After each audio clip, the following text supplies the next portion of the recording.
বলছেন যদি কোনো ব্যক্তি এই দোয়াটা মাত্র একবার পাঠ করে, যেদিন সে পাঠ করবে ওই দিন শয়তান চিৎকার করে কাঁদতে থাকে, চিৎকার করে আওয়াজ দিয়ে বলতে থাকে যে আজকে সারাদিন তুই আমার ওয়াসওয়াসা থেকে মুক্ত হয়ে গেলি, আমি ইচ্ছা করেও আজকে তোকে আর ধোঁকা দিতে পারবো না, তুই আজকে আর কোনো পথভ্রষ্টের কাজ করতে পারবি না, তুই সেটা আমার কাছ থেকে মুক্ত হয়ে গেলি। মানে এই দোয়াটার এতটাই পাওয়ার, এতটাই ক্ষমতা আল্লাহ পাক দিয়ে দিয়েছেন।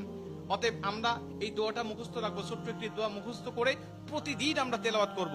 আমরা কিন্তু অনেকেই আছি পাপ ছাড়তে চাই, কিন্তু আমরা এমন কিছু দেখি বা এমন কিছুর সম্মুখীন আমরা হয়ে যাই, ওটা দেখার পরে আমরা নিজের উপরে নিজের কন্ট্রোলটা হারিয়ে ফেলি, তখন আমরা পাপ করতে বাধ্য হই বা পাপ শয়তান আমাদেরকে করিয়ে ফেলে। এজন্য যদি আমরা প্রতিদিন অন্তত ফজরের নামাজের পরে এই দোয়াটা যদি পাঠ করতে পারি, তাহলে আমরা কিন্তু শয়তান থেকে মুক্ত থাকবো ওই দিন সারাদিন। আর শয়তান থেকে মুক্ত থাকার কারণে আমরা ইচ্ছা করলে ওই দিন পাপ করতে পারবো না। নবীজি এই দোয়াটা শিখিয়েছেন, আউযু বিল্লাহিল আযীম, আউযু বিল্লাহিল আযীম ওয়া বিওয়াজহিল